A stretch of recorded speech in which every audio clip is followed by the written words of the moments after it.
Greetings to my students.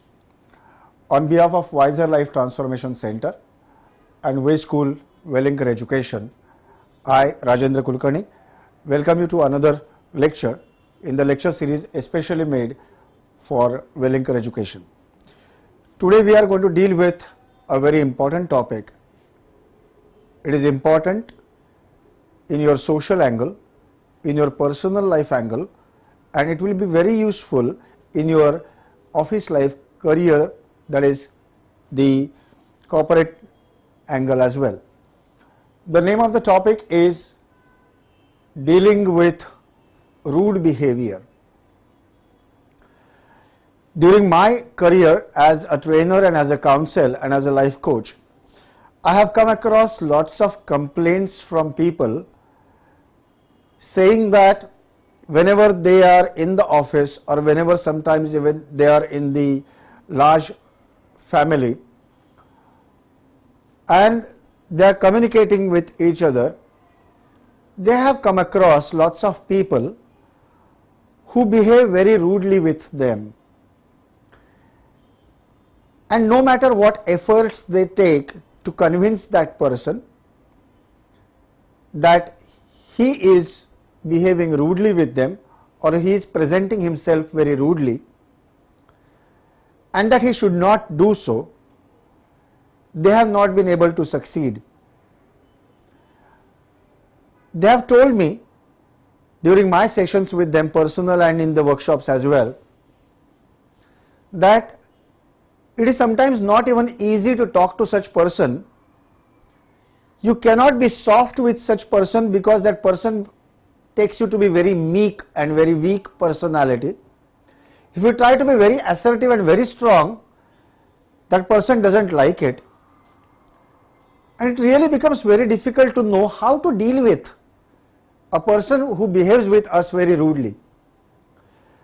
That is why this important topic we are discussing today, which has got a lot of behavioral science behind it, which has got a psychological angle to it, and which is of academic importance to all the students like you who are working and are also learning some courses like MBA. You will not come across this kind of psychological aspects in your normal academic studies comparatively, and that is why it is our endeavor to get you used to newer topics, beautiful topics such as dealing with rude behavior. So let's begin. Now let us understand this beautiful topic of dealing with rude behavior today, and let's start with the initial understanding of that topic, which is very basic and very important. This is based on my own research on this topic: behavioral reciprocation.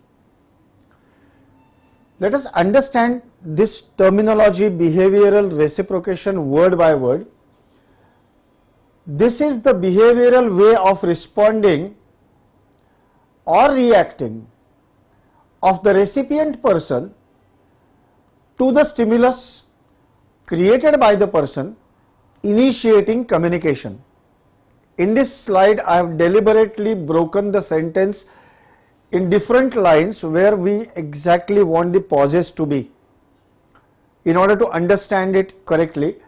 This is the behavioral way of responding or reacting. So one thing is very clear: behavioral reciprocation means there is one way, either it is responding or the second way, that is reacting, of the recipient person. So there is one person called as a recipient person.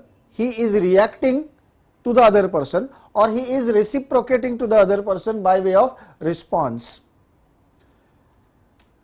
He is responding or reacting to the stimulus.